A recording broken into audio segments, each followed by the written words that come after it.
Welcome to, this is the Educational Initiatives track, and the title of this panel is Workforce Development and Economic Opportunity. So I had a chance to really think about this panel, and so if we want to move families financially forward, we have to talk about workforce development. The fundamental question here is, how can we create these pathways that lead to social and economic mobility, and then throw in resiliency in there as well. So this is going to be a moderated question and answer session, and this is going to be interactive. So this is just going to be me up here, and very conversational. And then we're going to open it up to some questions as well. But I am just so thrilled about the panel we have put together today, and I'm just going to give a brief introduction, and then we're just going to jump right into the questions. And the gentleman to my left don't mind.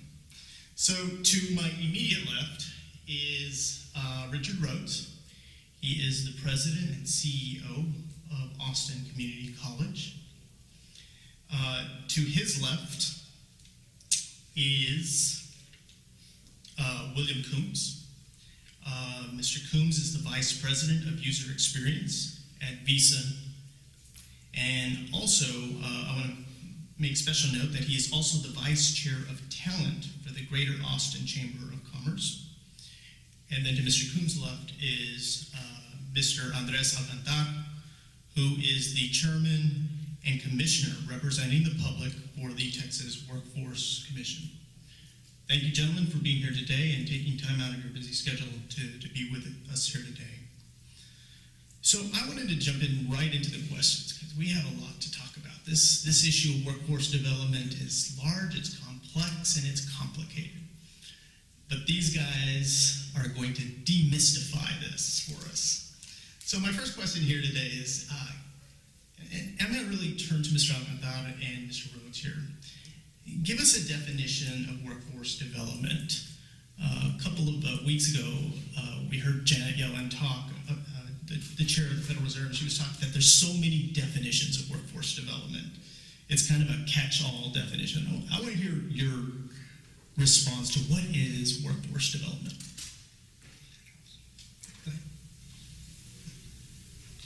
So from our perspective, especially at the community college, it's about collaboration, it's about innovation and resulting in transformation. And it really means, what are the needs, meeting the needs of business and industry. And that is a very dynamic pathway of what are the skill sets, what are the competencies that business and industry need from students who come through our programs, whether they come directly from high school into the workforce and they've had the opportunity to take some CTE courses, and have some specific skill sets that meet the needs of business and industry. But in ours, it is changing so fast, especially when you take a look at Central Texas, and the master plan for workforce developed by a group led by Workforce Solutions Capital Area, Tamara Atkinson, came up with basically looking at 3 different career pathways that we've got to focus on to meet the needs of business and industry in this local area. And that is IT, it's health careers, and it is advanced manufacturing and skilled trades. And so that's where the focus is. Then you look at each one of those and you say, okay, what are the specific skill sets or competencies that employers need for them to have? And in a market where unemployment is currently 2.4, 2.6%, and everybody's working, but they may not be working in the career path that they would like to be in. So how do you offer that? And how do you have the right skill sets? So a lot of what we're focused on right now is setting up councils. We've already started the first one in health careers. And that is to meet with the employers, with ACC, with Workforce Solutions, with foundations, to say, these are the skill set, these are the pain points for business and industry. And this is how we have to change at ACC. We've got to change some of our programs to make sure that we meet the needs, and we have to come up with new programs to meet the needs, and it's got to be quick, because I sat on our roundtable with some CEOs and HR directors from local IT industry and advanced manufacturing industry, and basically their message is, we're desperate for employees with the right skill sets. How can you help us? And basically, one of the things we're looking at is flipping the curriculum so that we can do the stackable credentials, true stackable credentials, and give them the skill sets first to get a living wage, and then allow them, once they're working, to add on the history, the English, and some of the other, the sociology, to get an associate degree and get them on track for a bachelor's degree. But there is an urgent need, when we talk about that, for very specific competency skill sets and get them into the hands of employees or future employees as quickly as possible. And Mr. Rodenda, you might even have a more broad definition than Mr. Rhodes. Well, certainly I agree with everything that Dr. Rhodes has shared in terms of the approach and what is involved. For us, workforce development is a part of our economic development strategy in this state. It is a very broad view focused on making sure that ultimately employers and job seekers have the opportunity to achieve prosperity. The way we do that is we have a real clear focus on making sure that we understand the business climate in which we're operating in, the priorities in the different regions of the state, working in partnership with our chambers, our EDCs, our institutions of education, both secondary and post-secondary, to assess the priorities as articulated by our employers in the different sectors in those regions, assessing the labor market availability, looking at the challenges that are being articulated in terms of the high demand occupations, and then working to build partnerships that address this in a very coordinated way. Everything that we do at TWC is done through partnership. It starts in the early years, working to make sure that small business owners who are involved with us and take our kids in child care settings have the best opportunities to succeed. So we really work in earnest to understand the challenges that they have in terms of talent acquisition and talent development, and work towards the goal of not only supporting their success in terms of enterprises, but also to develop strategies to make sure that their workers, incoming and new workers, have the skills that are necessary for high quality care, which really feeds into our long-term view in terms of early learning and the importance of having our kids school ready. When we get into the middle years, we're really focused on making sure that we have good information in terms of the different career pathways that are available to our students. Being very clear about building career opportunities, learning opportunities for our students that align with the high demand occupations in those regions and around the state. Working to have learning opportunities in the workplace, like internships and apprenticeships as our students get into high school. Ensuring that we're having more dual credit early college opportunities through these partnerships to accelerate completion and effective ways in which our students can more easily access college, individuals from different income backgrounds, making sure there's more equity and access in that, and that there is more completion. And then when we do the things that Dr. Rhodes has articulated in terms of our work with our colleges and universities, everything he said, we work to make sure that our adult learners have strategies to go in there and acquire skills that involve learning, but at the same time, skills acquisition, really focused on concurrent learning processes, less linear solutions, more accelerated models. And all that we do, we focus on targeted populations at our agency and in our work with our partners, making sure that we prioritize veterans in terms of our overall talent development strategy, accelerating their transition into the civilian workforce. We focus on individuals with disabilities, making sure that there is an understanding of the great value that these individuals bring to the different employers around the state. And then working through our work with the EDCs, chambers, and these other employer associations to continually update all that we're doing to keep pace with automation and all the other changes, being accelerating the evolution of these different occupations in our communities.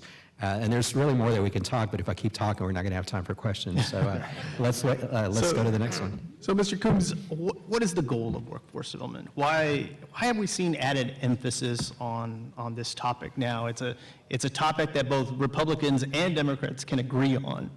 Give us your thoughts from kind of the chamber, from the Austin perspective.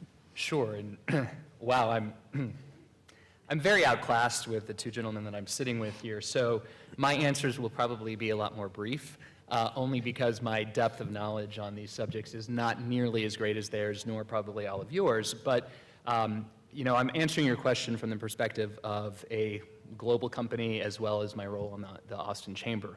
I think that the reason that this is such an imperative right now has a lot to do with our national economy and the fact that we are seeing a lot of growth, particularly as we look at digital and a drive towards engineering, an uptick in manufacturing in certain sectors again. So there are a lot of strong fundamental drivers that are saying we need to increase our ability to grow. And from an Austin perspective, we've obviously had a huge influx of technology companies that have moved in.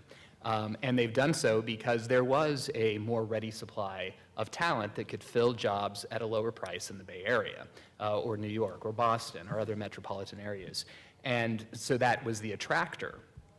And now that it's here, and it's been here, and we've been doing quite well, there's a growing concern, though, among companies that are looking, that we're still trying to attract here, or regional companies that are looking to expand.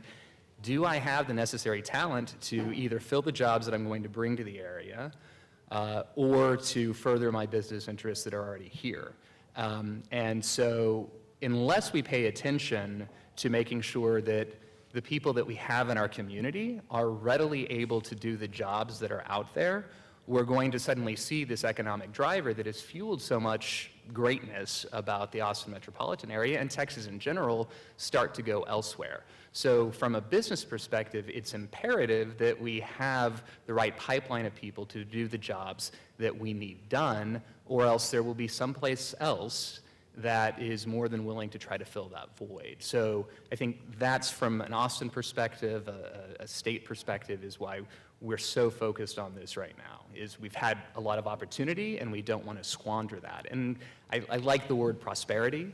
I think that it's also imperative to do this in a way that's not just meeting the demands of the companies or the businesses that are moving in, and we don't over-focus on making sure that everybody has, you know, a software engineering background and can do the jobs of tomorrow. We absolutely need that, but I don't want to over-index on only focusing on that, because there are a lot of people that are better served by a comprehensive approach that isn't just so technology-focused.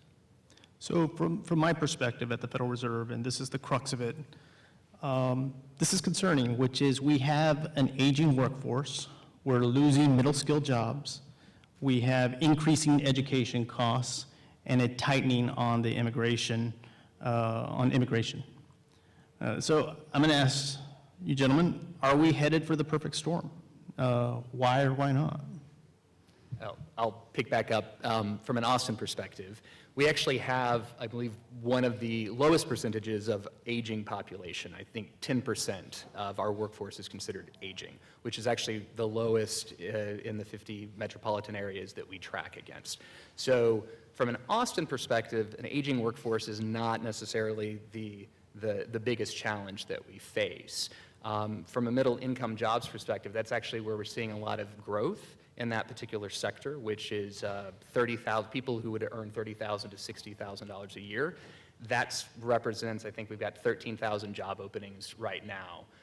So from an Austin perspective, those are issues that we do not currently face, I'm sure the same way that the rest of the state does, or the rest of the country. So I wanted to point that out there, that from an Austin perspective, we're in decent shape, but obviously that just puts us ahead of the curve. It's definitely something that will catch up at some point. In terms of the baby boomers and the aging of the workforce, there are some sectors where the impacts can be pretty profound. When you're looking at the skilled trades and you look at some of the work going on in our defense corporations, the aging of that sector, it's one of the most highly skilled segments of our workforce in our history. And the education attainment levels, the declines, and then the increases that are occurring are net positive. Overall, our state is really blessed in terms of strong population growth. We've had very strong growth in all the urban areas in our state. The fact that we're comparatively younger than the other larger states really does help us in terms of these issues of talent leaving the workforce and the need to have solutions that equip the emerging workforce with the skills that are necessary.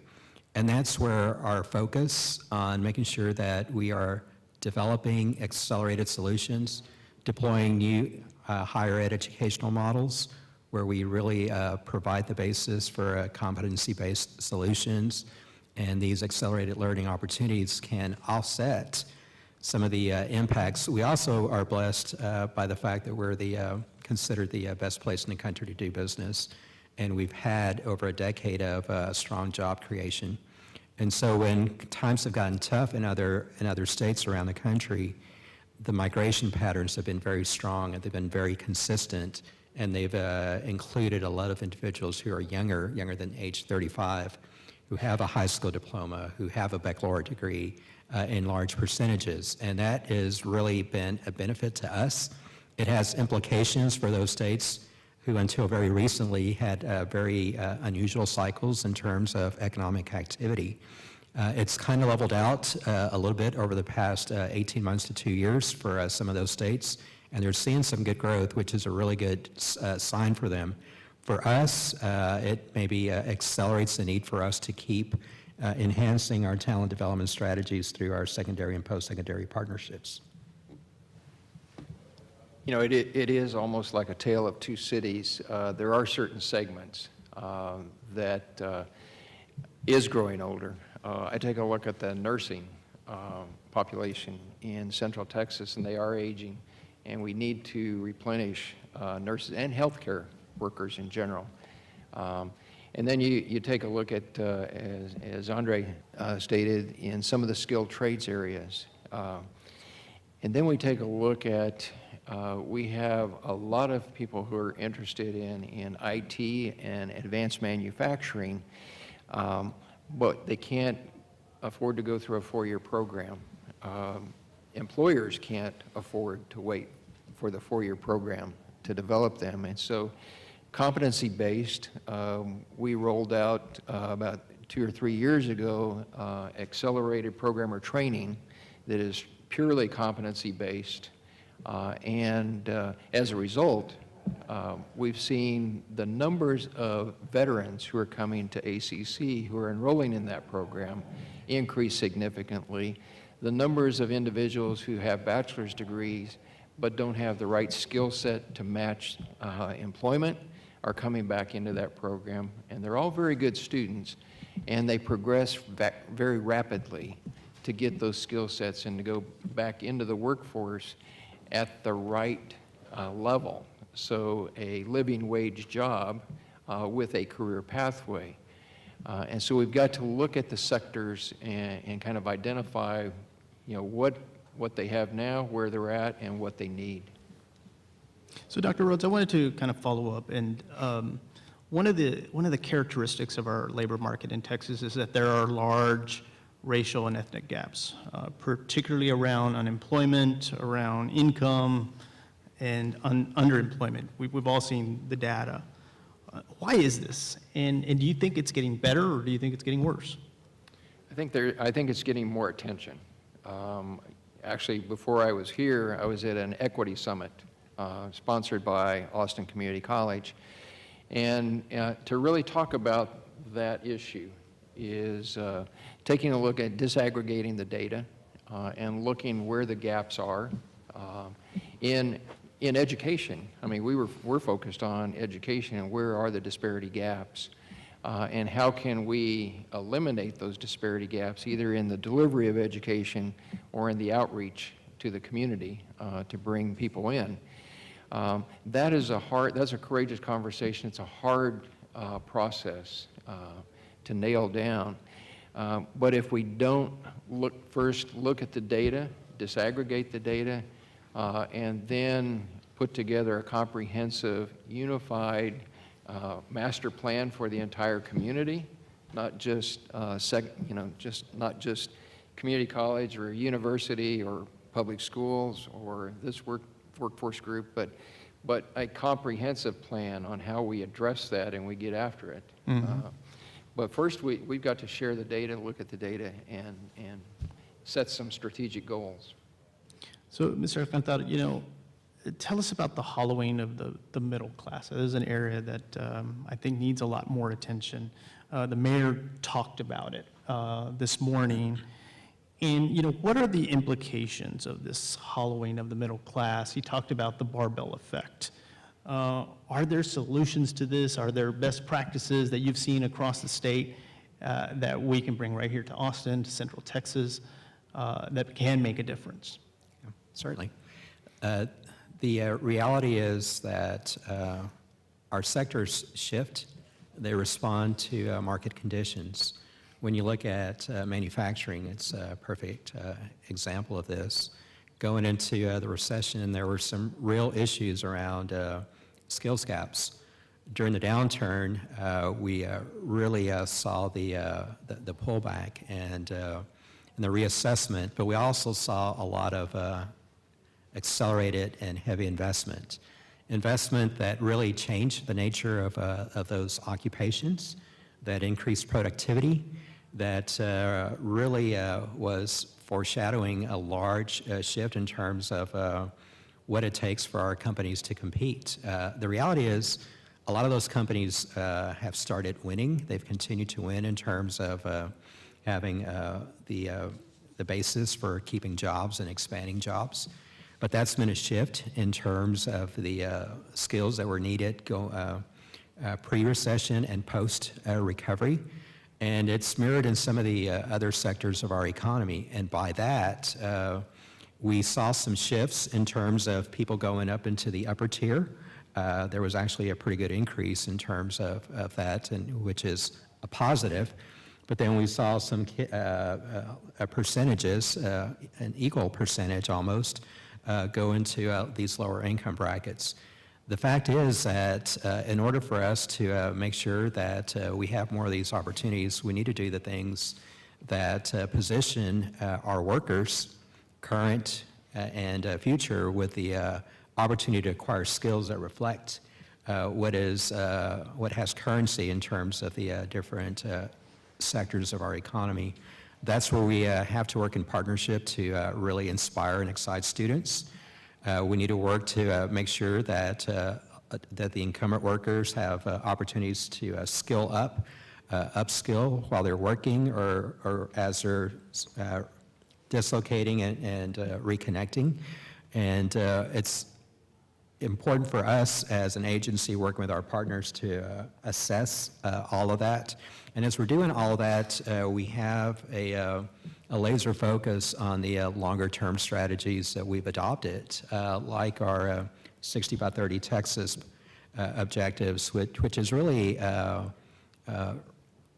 very forward thinking, very aligned response to what is happening in the marketplace, not only focusing on more completion for those that pursue secondary attainment, but making sure that all of these graduates have skills that allow them to compete for these jobs, that allow our companies to keep these jobs in our communities. And so when you're looking at the implications of what is happening to different segments of our workers in terms of wages, the trend suggests that in Texas our wages are going up, and they've exceeded the national rate of growth in terms of wages.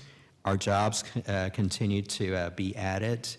But in order for us to maintain that momentum and make sure that our communities have equal opportunity in terms of achieving their economic development goals, we need to really do all that we can to share our best practices and solutions across communities and work with the leading companies in those sectors to replicate and scale those solutions to other regions. And I think through all of that, we address what is a real fundamental issue in terms of the implications of companies having to compete based on the different market pressures. And we see those in weeks like the past week where we have so much volatility, and that has implications. And so we, notwithstanding those implications, we work harder and in earnest to make sure that we define the solutions that'll make a tangible difference for the workers in our classrooms and those transitioning.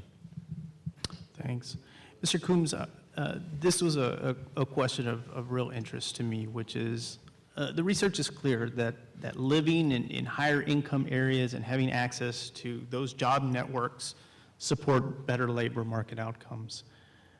This is not good news for low income workers. How do we buck this trend and create opportunities for LMI workers, thereby reducing income and wealth inequalities? How does Visa attract equitably? Sure. And just to follow on to the previous question as well, I think that there's a fair amount of corporate responsibility when it comes to the word diversity, which I think can really make an impact on what we were just talking about as far as recognizing underserved communities and actively, from a corporate perspective, recruiting there, finding ways to engage people that typically you wouldn't because your hiring practices demand that you are only hiring from a top-tier university, which is great, but also ludicrous the majority of the time. That doesn't have much impact on the outcome of that employee. So I think there needs to be a broader awareness from corporations as far as their civic responsibility. In Visa's case, one of the ways that we look at helping to transition people, raise them, is through our contact center employees and making sure that we're providing a pathway into our technology organization. The majority of you probably assume Visa is a financial institution. We are not. We're a technology company that just moves money. I don't care what your debt limit is. I can't do anything to help you on that. But we're at our heart a technology company, and providing a pathway for employees that we would hire for a $15 an hour job, an opportunity to gain skills on that job. They're learning our business. It would be ludicrous for us to not treat that as an investment opportunity in the employee of tomorrow. And so I think that last year, I recall during our State of Talent, Amazon spoke very much about a great program that they've implemented with their fulfillment center workers, who once a year they come in and they give you an envelope that contains a check, which would essentially be your exit money. And you could choose to leave the company and take that bonus, or you can stay and enroll in skills training. And they specialize in the markets that they're in identifying those skilled trade areas, either nursing, in the case of Seattle, Boeing, manufacturing is obviously quite large there, and try to craft a program on site that is done in conjunction with various colleges to come in and teach people so they're not having to leave to go further their education. They're working for the company, and the company is making an investment not only in transitioning that person potentially to a higher paying job in the company, but getting them their nursing degree, making sure they've got that certification that's going to allow them to get that job on a manufacturing line that otherwise they couldn't. So I think that type of public-private partnership and notion that we're all in it together is critical to making sure that no one is being left behind. If you can provide opportunity for people, you should, and you shouldn't just leave it there. It's incumbent on everybody to figure out how we craft programs that will move people up and ensure that we're doing the best that we can for the communities that we're in. Dr. Rhodes, we're hearing a lot about opportunity occupations. Why so much emphasis on opportunity occupations, and can you provide us some examples of these opportunity occupations and why we need to emphasize these opportunity occupations? Yeah. The three areas that I referenced earlier, IT, health careers, and advanced manufacturing skill trades, are the three sectors where employers are desperate to get new employees and get new skill sets. I would just say that I just echo and applaud you, because in order for us to meet the needs here, it does require that education and industry, along with our partnerships with TWC and Workforce Solutions and so forth, that we've all got to be there together. And I would point out a couple of things. One is skills development grants for incumbent workers is incredible, because it keeps them employed and it gives them upgraded skill sets necessary for the company to continue to be successful, but also those individuals who receive that training. So that's one segment. Another segment is growing the future that Andre talked about, and that is partnerships and collaborations with K-12, community college and university, looking at how do we have a good transferable pathway for students so they don't waste time, effort, and money. And so something that has come out of the past legislative sessions and work with TEA and the coordinating board and TWC working together, identifying things like innovative academies and P-TECH, where you have a K-12 institution working very closely with the community college, very closely with a specific industry. And what that provides is a seamless transition for the students, but along the way, what they get because of the industry partnership is they gain mentors, they gain access to hands-on experiences, so that what they learn in the classroom and what they experience on a job site brings relevance. And then they also have opportunities for internships, which is good for the student to have that hands-on experience, but it's great for the industry partner also, because this is an opportunity for them to take a look at that person as an employee, a potential long-term employee, and say, is this going to be a good match for our industry or not? And so it's perfect. And I always use nursing as a good example, especially associate degree nursing pathways. They do their clinical rotations in the hospitals, and our nurses who graduate, we almost have 100% pass rate on the RN exam, because what they gain during that experience, the clinicals in the hospital rotation, is they're getting the hands-on experience in a condensed period of time within 2 years, and during that same period of time, they develop mentors from those hospitals. And they have, I can tell you, when they walk across the stage and graduate at ACC, I know who the nurses are because they've got a nursing pin, and I ask every one of them, do you have a job? And 100% have a job already before they graduate. And it's because of that partnership with the hospitals, with ACC, but looking at how do we do that for other sectors, because we haven't gotten to that point yet. But I just applaud what you were saying, is looking at how can we bring industry into that experience early. And Mr. Chairman, I want to talk about this concept of worker instability, what I call these like pathway killers. These are your non-skilled base barriers. They can be expensive. These are accessing transportation, child care, support services, the criminal background, issues related to addiction. You probably see many of these programs across the state. Are they working?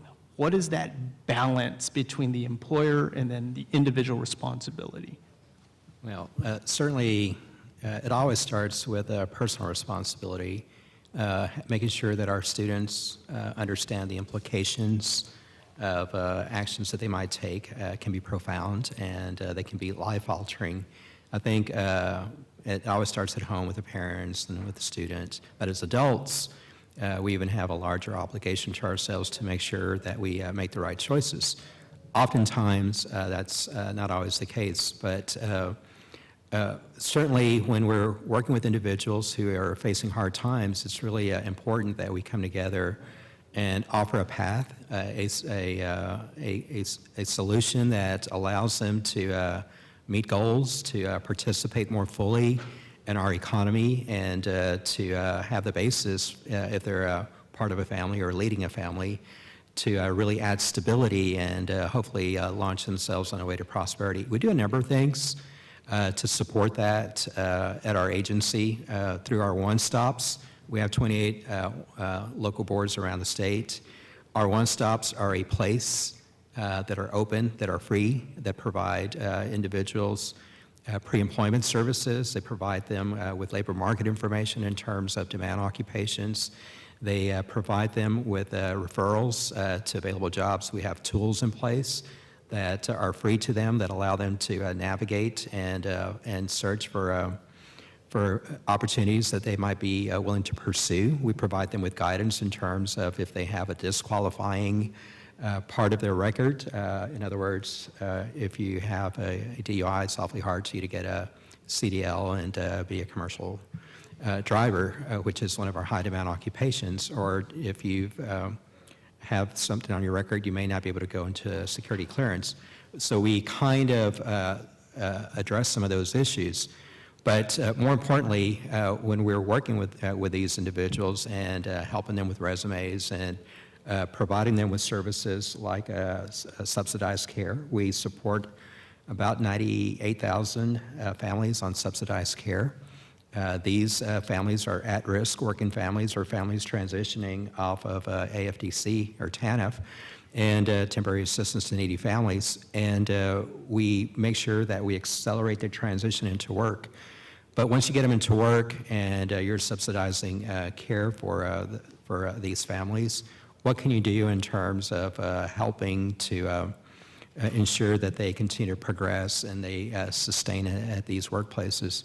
We make sure that we do a better job of building these pathways where students, adults, other individuals that are transitioning or bouncing around the workplace can get in at a certain level and have an opportunity to acquire skills or certifications that allow them to accelerate up their career path. Those things are extremely important. When we're talking about a non-custodial parent, an individual who, we operate this non-custodial program in partnership with our local boards and the Office of the Attorney General. There are circumstances where a non-custodial parent may have fallen behind on their child support, and they find themselves in front of a judge. And we've over time have built this program that we're very proud of, where the non-custodial parent is given the option of going to jail or really working in earnest to go to work and get caught up. Through that program, we've supported a non-custodial parent remaining in the workplace. We've allowed the child to receive over $250 million, collectively around the state that allows these families to sustain themselves.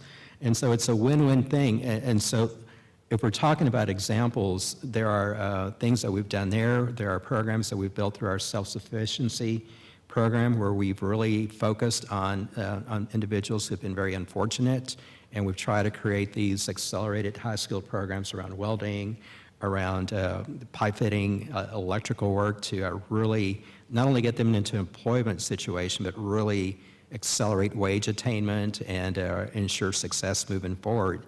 And collectively, through our partnerships with groups like the pantries, really working to outreach individuals that are going to our food pantries and connecting them with our adult educational literacy program.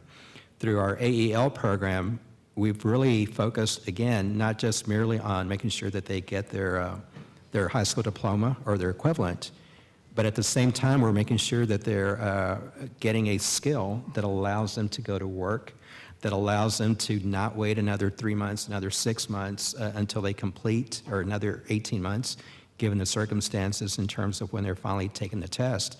They can have these skills that not only allow them to get into the workplace, but hopefully build off of that by our continuing work with our education partners to make sure that they have other options to stack that learning and continue to accelerate their careers. So, Mr. Coombs, I want to kind of stay on this concept of good jobs. How much responsibility does the employer have in creating a good job? I know that this is market-driven, but should government or chambers or other stakeholders apply pressure? And what is that appropriate amount of pressure? We saw the individual today with the sign, and he was pushing for a living wage at the city. How much should advocates be pushing for good jobs to come to their cities, and how much should those employers respond, particularly around these issues of living wage? Yeah, it's a tough one, and since I am not either gentleman to my left or right, it's more of a personal view and just things that I've experienced. And I believe that corporations play or business in general, I don't want to say corporations because I think it also includes small companies, a necessary shared approach towards making sure that everyone can be prosperous. When a city becomes too involved in dictating what that looks like, the easiest thing to do for a company that feels that they are there trying to do the right thing is to get upset and leave, or to not hire somebody else because they are being forced into paying somebody more. I mean, there are ripple effects to these types of decisions. I was a musical theater major, folks, so I was, definitely on the more artistic side of the spectrum. I never thought that I'd be serving on a chamber of commerce. And I think that, like a lot of people, there's a perception that business can be like Mr. Burns from The Simpsons. And, and what I have found, particularly as I've gotten more involved with this, is that 99.999% of business owners, of CEOs, of those that are involved in the business of business are doing things for the right reasons and want to make sure that they are creating a workforce or a workplace that is attracting the best and brightest talent, that is keeping people happy. Otherwise, they're not going to be in business for long. So anything that a city or a chamber can do to encourage, to lead by example, to set standards perhaps, but when you start getting in the enforcement arena, I think it can become something that's detrimental and ends up negatively impacting the problem that you were trying to solve in the first place. So, yeah, hopefully that kind of offers some perspective on that. I think there is room to pressure. I think there is a tipping point, though, at which you start to become detrimental to your own cause. Yeah. So just yes or no, gentlemen. Seattle implemented a minimum wage several years back. If the state legislature would allow Austin to do something like this, minimum wage for Austin, yes or no? Mr. Alcantara. Yeah, the market always wins out. So yes or no, I would say the market always wins out. I was going to deflect by saying it's against state law to even consider that right now. But you took that off. You took that off, and I would agree. I think that the market can determine the best livable wage, and often does. We've seen that in Austin, in particular. We've had a sick leave issue recently too that has come up, and the truth of the matter is that the majority of sometimes you go chasing issues that don't really exist. And I think that it's much better, this is not yes or no, to focus on where you can actually make the biggest impact. And through the legislative process, I think sometimes that is cutting off your nose to spite your face, and there are much better ways to let the market decide. And it will. It always does. Dr. Rhodes? Do I have to answer this? You know, the devil is always in the details. And so it's, you know, ideologically, it sounds great. Pragmatically, for business and industry, sometimes it depends on size, that it's going to be very hard. And so, you know, you need to look at the market. I agree with them. It's kind of market-driven. It sounds great from public policy, but when you get into the details and the implementation, it's got a lot more questions than answers. I want to go back to this concept of coordination, because I think it's really important. So as an example, 70% of training programs did not engage employers in Atlanta. My question to you is that happening here? And do we have this skills mismatch issue in our state? I'll let any of you answer this. This is an easy one for us. All of our investments involve partnerships with employers. We want, and I want to go back to the prior question, the one before the minimum wage one. You know, when we're looking at these vulnerable populations, like a former foster care student, a young adult, an adult who has had a lot of misfortune, homeless, incarcerated, high levels of unemployment in terms of their age peers, lower levels of completion. There are many issues that face this population of adults, and it can be the solutions that you generate can be pulled from other examples, and they can be conveyed to other groups. Ultimately, what we need to do to enhance their outcomes and find ways to level some of the field. And by that, I mean, how do we get them to come back in and complete and acquire skills? How do we make sure that they have an opportunity for placement? And how do we then make sure that they have an opportunity for progression in terms of their careers? I think you involve in all of that an assessment of what is needed in terms of skills in the workplace. You build pathways for a student, a general population student, a young adult that is homeless. When you recover them into our recovery school, you make sure that they get their diploma, but you also make sure that they obtain a skill. And you make sure that that skill is in a high demand field. And then you work with employers to make sure that they have an opportunity to intern. You then launch the Texas Internship Challenge, and all of the employers here in this room, we encourage you to join us. Sign up for the Texas Internship Challenge at texasinternshipchallenge.com. Make an opportunity available for one of the students in your high schools, in your colleges. Give them an inside view of what it's like to work in your sector of the economy. Give them an understanding of that occupation and the excitement and the possibilities that are there while exploring that one and the many others in terms of their interactions. Let them fall in love with that position or one of the others that they see while they're there. And then let them take all of that back and complete. Get excited about completing high school, get excited about completing the 2 or 4 year degree.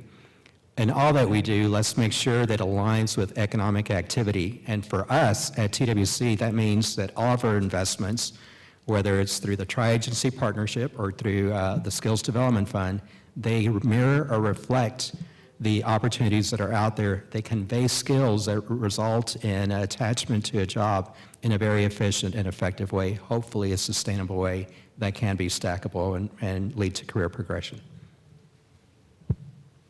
So hopefully all of our training mirrors that, yes.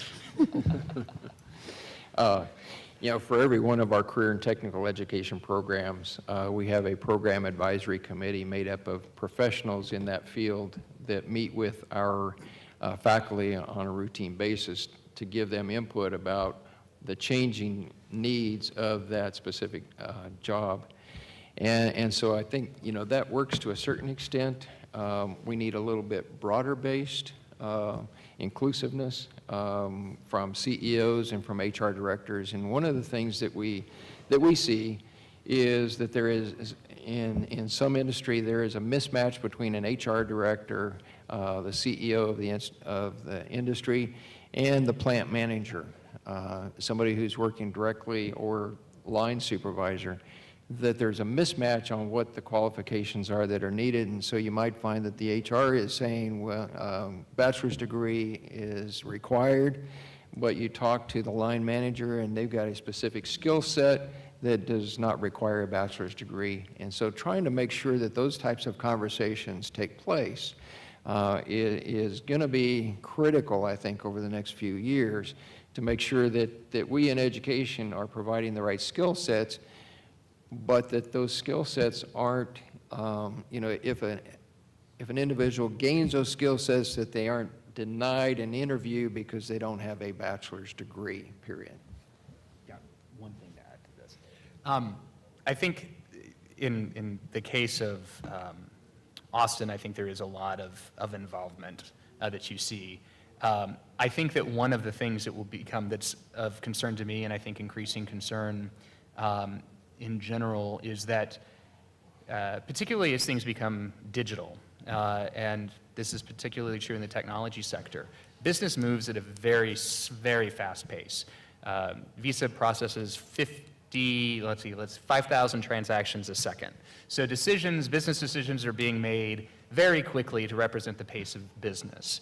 I think that there is a real possibility that unless our education and state partners also develop the same agile methodology for how they are responding to the need of industry, that gap could potentially further widen, because we're used to taking relatively small bets and failing forward and being okay with that. Education is a different beast. It is not as agile. It doesn't move as quickly. Dealing with state government is also not the quickest thing. And so that's where there's a real opportunity to look to technology to help solve some of the ways that both education and government engage with technology, or just industry in general. I think that enables more people to come to the table. It enables a more rapid exchange of information and decision-making to go and try something and not worry about making it so big, but making it successful and then replicating, because that's what companies of today do. And so I know that there's definitely that mindset and that expectation that that's how we're going to solve these issues as well. So I have some really great questions around sector partnership, broadband access, and some really good questions around housing and jobs. But it's your turn. So I want to open it up to the audience and see if there's any pressing questions out there for this really esteemed panel of experts. And I'm not shy to call on people either.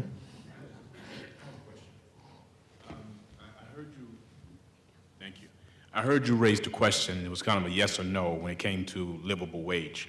And I think the way you positioned the question was, would you support it or something like that? And I think the answer that came back almost unanimously is that the market determines what the livable wage is, which I agree with. But I guess my question is, if we determine that the livable wage is X, what forces are in place to ensure that the companies are then paying the employees that livable wage? For example, if the livable wage is, you know, $10, $15, $20 an hour, who is there to now and say, you should be paying your employees this much to ensure they can survive in this market? Mr. Rose, you want to take that? I have no idea who the enforcer would be.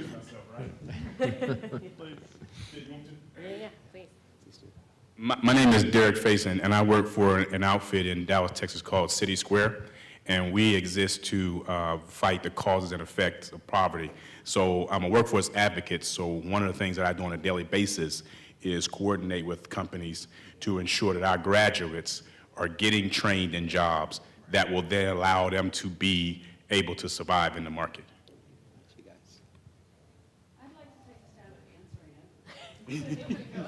Thank you. I mean, the reality is there's no answer, right? So I'm Rebecca Giello. I'm the interim director for economic development with the city of Austin. And I think the reality is that is where government plays a role, right, is the regulatory aspect. And, you know, in the city of Austin is actually looking at and having conversations about an ordinance around sick pay. I think that we look too often at local government to try to solve that. And we like to say, assuming that the legislative session goes our way or the legislature allows us to do certain things, you know, one of the things coming from affordable housing is a deep recognition and a need to build helpful, productive, meaningful, and effective coalitions across the state that start now in the interim and begin to have conversations with our chamber, all sorts of people, where we can collectively go to the legislature and say, these are meaningful regulations that the state as a consortium and collective body believe is going to elevate Texas residents out of poverty and put them on cycles of self-sufficiency.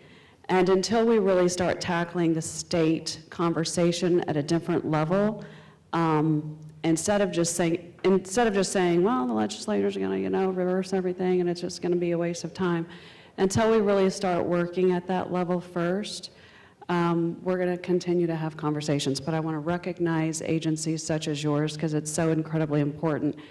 And honestly, it's your agencies who can be the leaders in probably getting a lot of those people to the table.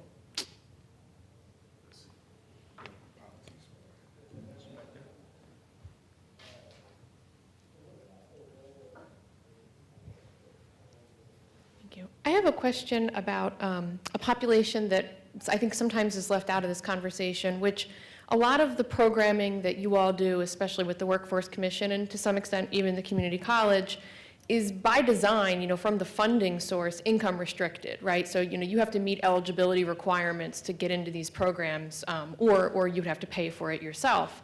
But there's a lot of people today, we heard about this morning with, for instance, student loans, their housing cost burden, their income may not, may exceed that threshold, but their disposable income that they could spend on retraining themselves to, have a career advancement is limited or non-existent. What solutions are there for these people? Will gave me the mic.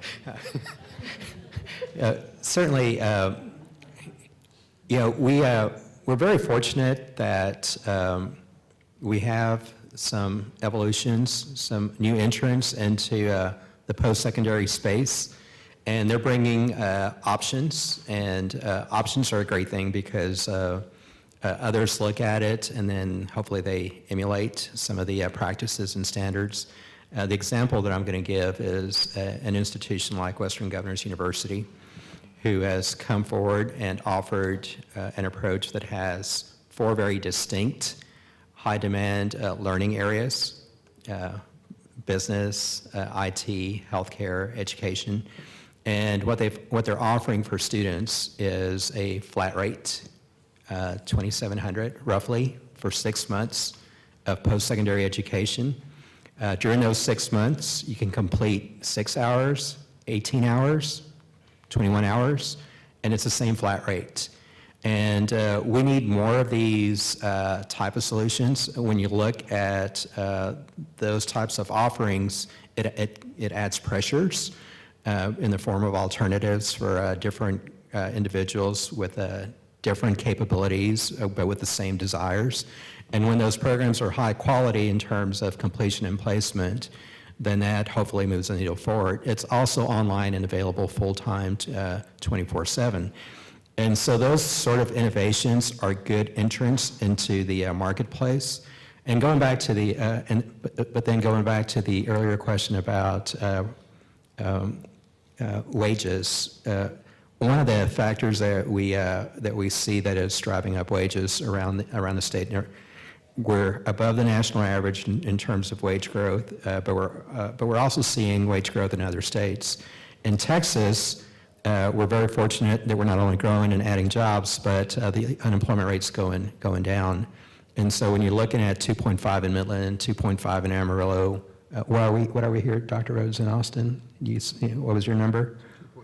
2.6. We're looking at very tight labor markets, which provides an impetus for employers to do all that they can to maintain their workers. The need to it's more cost effective to keep talent that you've brought on, to maintain individuals that are a part of your team, to treat them well, than it is to try to onboard somebody else and go through the whole hiring process. And so in all that we do, one of the things that we need to keep doing is making sure that we have the business case for these companies to keep staying in all of our communities around the state, urban and rural. And we need more urban more rural investments than we currently have in certain parts of our state. And then make sure that as they invest, that they have the business case to stay there and keep expanding or attract other companies into those communities. Yeah. Just a few other things. One is for those who are in the captive audience of K-12 is dual credit and getting prepared for that, or innovative academies, or P-TECH, early college, high schools, but to gain as much education as early as possible, because there's no charge here in Central Texas.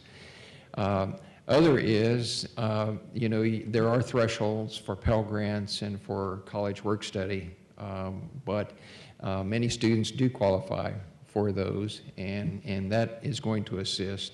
Also scholarships. All of our institutions have a great deal of focus on providing more scholarships for students who are in need.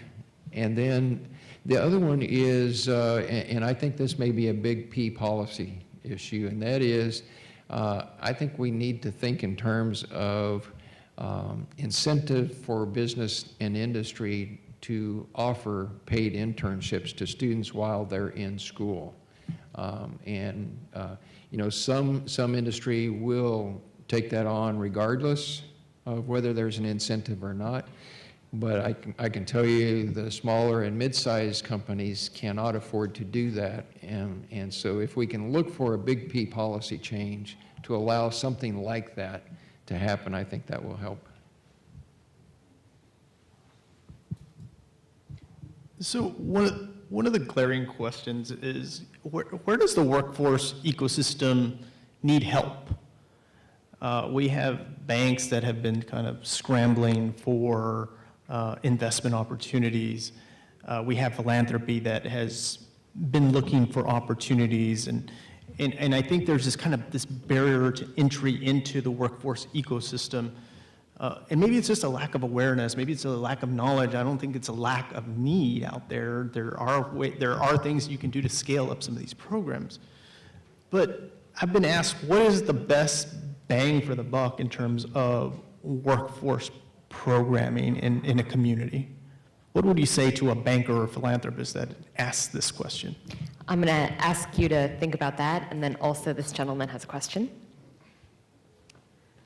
Just a quick background. I'm with the Real Estate Council of Austin, so we represent commercial developers. But my question is, and this isn't targeted at ACC because I think they do a really good job, but for many years, school districts did emphasize a lot of the trades and everything, and we kind of took that out, and now there's this huge void. And I think we put a lot of focus on getting kids ready for college, but the reality is some just aren't made for college. Lord knows I barely made it through. And, there's a lot of jobs out there that if you reach these kids early in high school, we have commercial HVAC jobs that are making $600,000 a year, just to put air conditioning. So it's a big void. And so my question is what can we do, whether as an industry or government or otherwise, to try and bring those trades back to the forefront to fill this huge labor void for something that's not only very well needed, but pays very well? I'll take the first crack at that. I think we're headed in that direction. And it kind of started with House Bill 5. a couple of sessions ago, putting more emphasis on career and technical education and partnerships between community colleges and K-12 districts. And so I think, when we look at the innovative academies that we're working with, AISD and Manor School District, those are really in advanced manufacturing.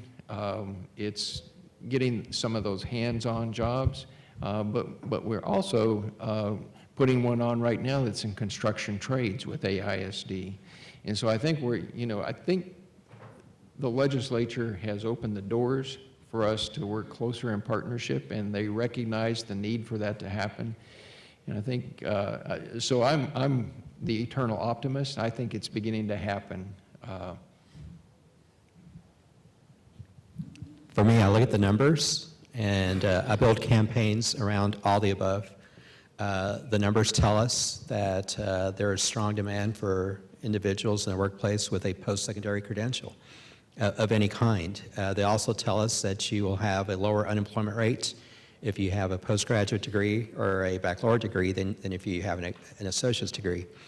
Your levels of employment will be really good if you have an associate's degree, and your wages will be greater than if you only have a high school diploma. Once you get under high school diploma or no completion levels, then your unemployment rates will be higher and your wages will be significantly lower. In other words, employers place a premium during both economic downturns and economic expansion. The higher the level of completion, the lower the level of unemployment, and the higher the wages, consistently in all the BLS data. Having said that, there is great opportunity for our students with a certificate and industry-recognized credential and associate's degree around number of occupations that are referred to as skilled trades, or in the IT sector of our economy, and then there are some healthcare ones. What we need to understand is that we need to do a better job of inspiring our kids about all the above. When you look at the completion rates for the majority demographics in our K-12 system, we need more of these students that are Hispanic going to college and completing. We need more of our students, both male and female, to pursue STEM fields. We need more of our students to understand the end result in terms of their career post-secondary journey, not merely going to college. So to me, it's never an issue about not everybody needs to go to college. It's an issue of we need more people to go to college informed about the choice that they've made. And then we need more of those students to complete. The numbers tell us that we have 40% of our workers aged 25 to 34 with a certificate, a post-secondary credential. And then the numbers nationally tell us that somewhere between 60 and 69% of employers require workers with these skill sets, or the occupations that are going to be available in 2030 will require that these workers have a skill recognized through a credential or embedded in a credential. And if we're at 39% right now and we need to get to 60% by 2030, we have a lot of work to do. And we need to make sure that as we build these campaigns to empower students, that they understand the great wages and the wonderful opportunities that are available in construction and manufacturing and petrochem and construction, and many of them have similarities in terms of the skill sets, welding, pipe fitting, mechanical type of work. And they also need to understand that depending on which sector you pick, the average wages are going to be significantly different. And depending on which community you live in, the average statewide will not mirror that.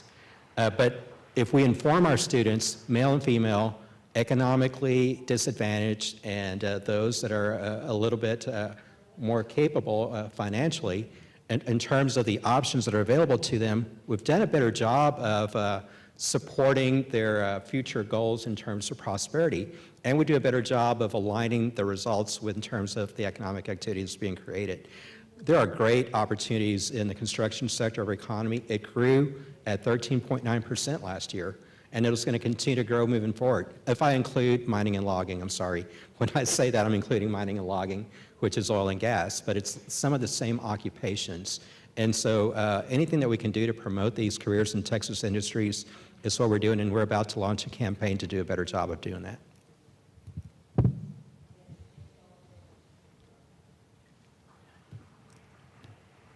questions? Well, there, we got one back there.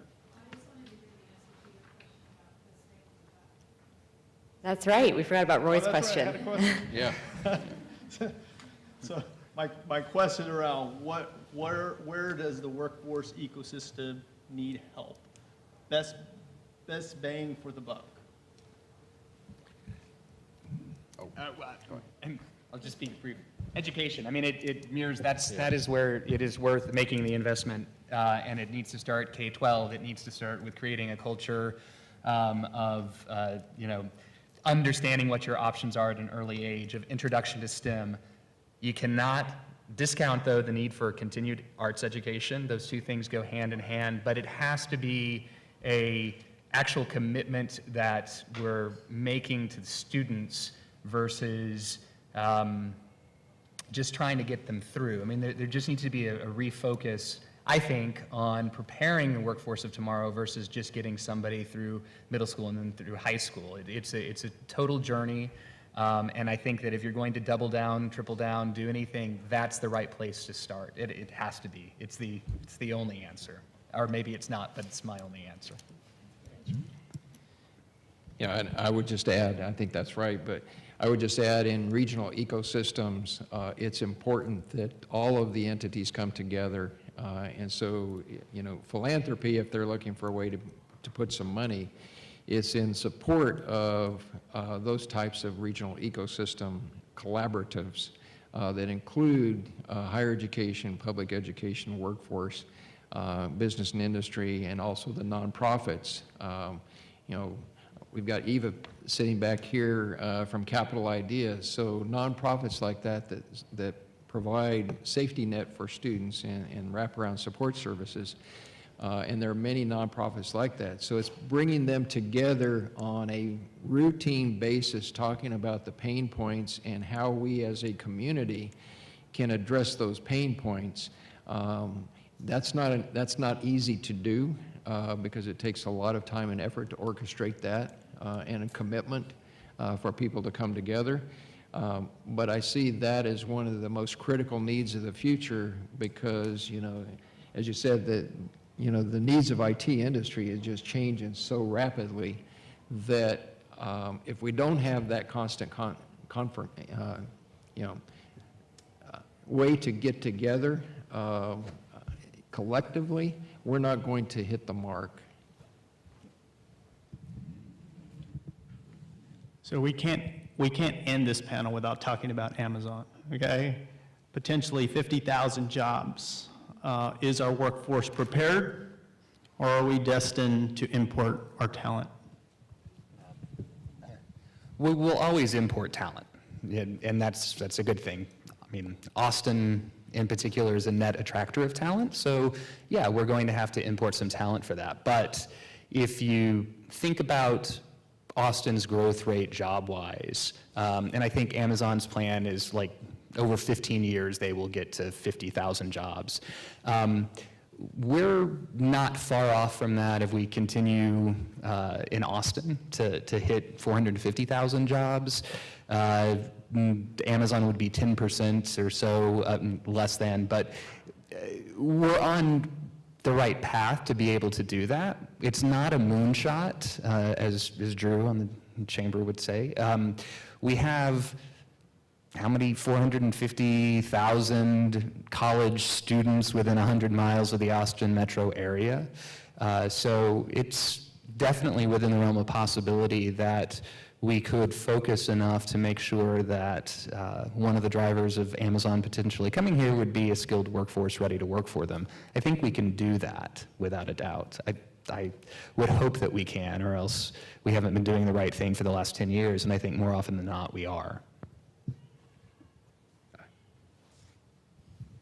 I'd say that we're better positioned in our Texas cities in terms of our demonstrated population growth, our excellent post-secondary institutions, our strong partnerships, and our consistency in delivering solutions in terms of educational talent development strategies than any other city that's on that list. We'll have to attract and less talent, because we have a stronger base to work with, and it's been a steady flow of expansion. I'd say it's going to be both.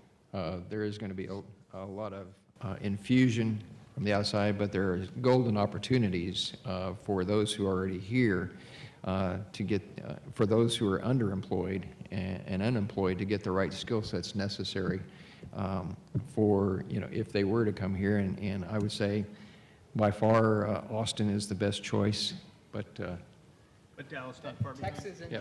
I said Texas cities for the record. Well, thank you, all four of you so much. Everyone, please thank our panelists. And thanks to all of you. You've all made it to the end officially. So thanks so much for being here.